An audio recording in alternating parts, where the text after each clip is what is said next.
নমস্কাৰ, মই ৰঞ্জন চৌধুৰী। 140 কোটি ভাৰতীয়ৰ লগত মই নিজেও ব্যক্তিগতভাৱে ইণ্ডিয়ান ক্ৰিকেট টীমক মই শুভেচ্ছা দিছোঁ, পলমকৈ দি আছোঁ, নিদিয়া নহয়, কিন্তু কালি এইটো বিষয়ত আমি ইউটিউবত কথা পতা নাই। হয়, মই আপোনালোকৰ জ্ঞাতাৰ্থে এটা বস্তু জনাই থ'ব বিচাৰিছোঁ। মই আপোনাৰ ৱৰ্ল্ড কাপ ক্ৰিকেটে কওক বা ফুটবলে কওক, সেইবিলাকৰ ওপৰত লিখিছোঁ ইতিমধ্যে। এতিয়া চকুৰ সমস্যা মইতো বাৰে প্ৰতি কৈ আছোঁ, যিটো কাৰণে ক'লা চশমা পিন্ধোঁ।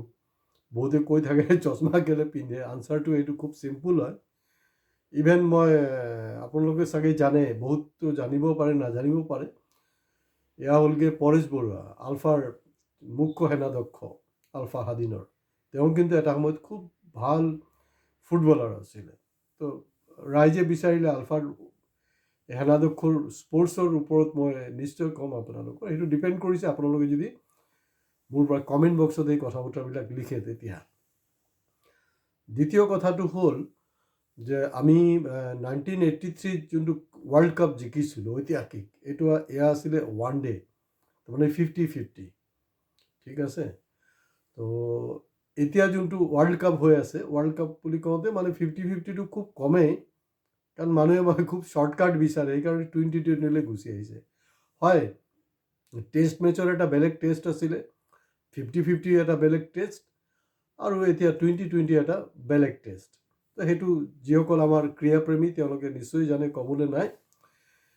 কিন্তু মানে আমাৰ যি মানে ভাৰতীয় যোনটো এটা কুসংস্কাৰে কওক, মানে সনাতনী চিন্তাধাৰাই কওক, যিয়ে কওক, সেইটো আপোনালোকৰ ওপৰত নিৰ্ভৰ কৰে। আমি চব বস্তুৰে শুভ অশুভ বুলি এটা বস্তু মানে বিবেচনা কৰোঁ। আপুনি পৰীক্ষা দিবলৈ যাওঁতেও যদি তেনেকৈ উল্টা পুল্টা কাৰোবাক চাই লয়, আপোনাৰ পৰীক্ষা বেয়া হ'ব। আচলতে গোটেই বছৰ আপুনি কি কৰিছে এইটো আপুনি জানে, কিন্তু এইটো আছে, আমাৰ মাইণ্ডছেটত আছে, নিশ্চয় আপোনালোকৰো বহুতৰ আছে চাগে। 2023 ষ্টেডিয়াম ছেইম ষ্টেডিয়াম। এই ষ্টেডিয়ামৰ নামটো অৰিজিনেলি আছিলে, যি চৰ্দাৰ বল্লভভাই পেটেলক লৈ যে ইমান ৰাজনীতি কৰা হয় ন, চৰ্দাৰ বল্লভভাই পেটেলৰ নাম আছিলে এই ষ্টেডিয়ামৰ নাম। তাত ৰিন'ভেশ্যনৰ নামত প্ৰথম ৰিন'ভেশ্যনৰ এটা প্ৰচেছ ষ্টাৰ্ট হ'ল। তাৰপিছত দেখা গৈছে যে এইটো নৰেন্দ্ৰ মোদী ষ্টেডিয়াম বনাই দিলে। আৰু নৰেন্দ্ৰ মোদী ষ্টেডিয়াম যেতিয়া হোৱাৰ পিছত, যদি মোৰ ভুল নহয়, 2023 হ'ব লাগে, পাৰ্লামেণ্ট ইলেকশ্যনৰ আগে আগে।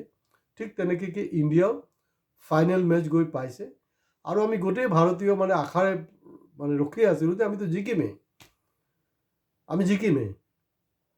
কিন্তু সেইটো সময়ত নৰেন্দ্ৰ মোদী সেই ষ্টেডিয়ামত উপস্থিত আছিলে।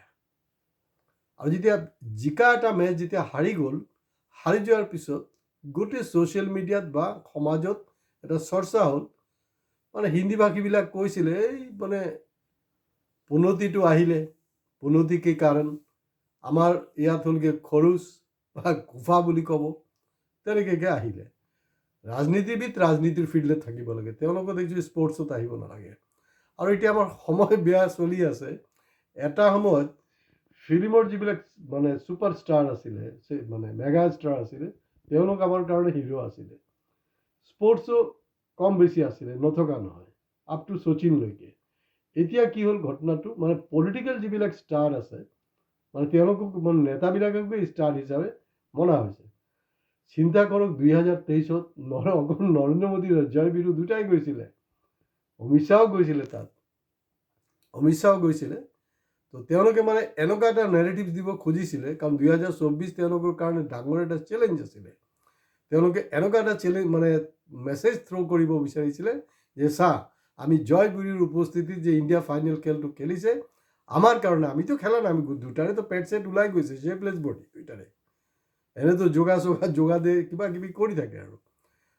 তো আল্টিমেটলি হাৰিলে, আৰু সেইটো লৈ কি চৰ্চা হ'ল আৰু ক'বলৈ নাই। আৰু তেওঁলোকে ভাবিছিলে যে এইটোৰ ষ্ট্ৰ'কত মানে 2024-ৰ ইলেকশ্যন বৈতৰণি পাৰ হৈ যাব।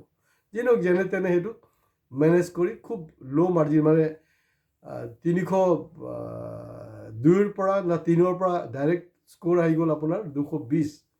তো আল্টিমেটলি তেওঁলোকে কৰিলে।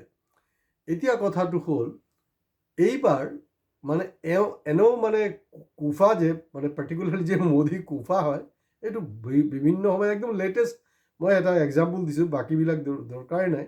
এয়া হ'লগৈ ইজৰাইলত তেখেত গ'ল নহয়, ইজৰাইল যোৱা তাত ভৰি থৈ কিবা ভুল ভাল বকি দিছে পাৰ্লামেণ্টত, তাৰপিছতে কিন্তু যুদ্ধটো লাগি গ'ল। তো তাক কি ভাল মানুহ বুলি ক'ব না কুফা বুলি ক'ব? তো সেইবিলাক কেলকুলেশ্যনতে তেওঁ সেইটো যোৱা নাই।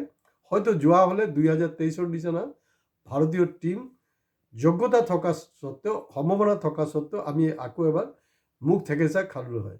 তো গতিকে ৰাজনীতিবিদবিলাক ৰাজনীতিৰ ফিল্ডত থাকিব লাগে, আৰু ক্ৰিকেটাৰ যিবিলাক আছে ক্ৰিকেটাৰক ইণ্ডিপেণ্ডেণ্ট স্পৰ্টছ, যিকোনো স্পৰ্টছৰ মানুহবিলাকক ইণ্ডিপেণ্ডেণ্টলি থাকিব দিব লাগে, তেতিয়া আমাৰ স্পৰ্টছৰ কাৰণে ভাল, ৰাজনীতিৰ কাৰণে ভাল। গতিকে এই কথা বতৰাবিলাক আছে হয়, কিন্তু T20 নামত এটা বস্তু বহুত বেয়া হৈছে সমাজত। এই যে চাব বহুত মানে ছুচাইড হৈছে, আপোনালোকে খবৰ লোৱা নাই কিহৰ ছুচাইড, কেলে বেকগ্ৰাউণ্ড সেইটো নহয়, বহুতে বেংক্ৰাপচি হৈছে T20 নামত, ডাইৰেক্ট যোৱা হৈ আছে। হয়, লাষ্ট গেমত কোন মানে অমিত শ্বাহ গৈছিল মানে যাতে ল এণ্ড অৰ্ডাৰটো ঠিক থাকে, কাৰণ তাত বেটা আছে নহয়। পৰিবাৰবাদত তেওঁলোকে এগেইনষ্টে হয়, কিন্তু তেওঁ জয় শ্বাহ হ'লগৈ আমাৰ এইবিলাকৰ মানে মেইন মুখিয়া হয়। তো গতিকে তেওঁৰ প্ৰফিটৰ কথা আছে নহয়।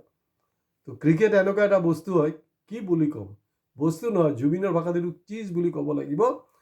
যিটো সময়ত ইণ্ডিয়াত মানে অপাৰেশ্যন মানে সিন্দুৰ নাকি এতিয়াও চলি আছে, শেষ হোৱা নাই, এতিয়াও কিন্তু ক্ৰিকেট মেচ হয়। তো বুজি চাওক যে ৰাজনীতিক মানে খেলৰ লগত কি ধৰণে হেতালি খেলা হৈছে। গতিকে আজি ইয়াতে শেষ কৰিছোঁ। নমস্কাৰ। আপোনালোকে কিন্তু আমাৰ এই ভিডিঅ' স্পেচিয়েলি মানে শ্বেয়াৰ কৰা, লাইক কৰা, প্লিজ আপোনালোকে অলপ বিন্দাছ কমেণ্টছ দিব। যেনেকৈ সেই ষ্টেডিয়ামত যেনেকৈ তাহাঁতি ফূৰ্তিত হেৰি কৰিছে, আমিও যেনেকৈ চেলিব্ৰেট কৰিছোঁ, তাত কমেণ্টছ বা এটলিষ্ট লাইকত সেই বস্তুবিলাক কৰিব। আৰু ছাবস্ক্ৰিপশ্যনত আপোনালোকে কোনো ধৰণৰ কৃপণালীটো কৰা উচিত নহয়। আৰু শেষত মই এটা বস্তুৱে ক'ম যে মানে এইটো কি বুলি কয়, জো জিতা হুই সিকান্দাৰ। নমস্কাৰ।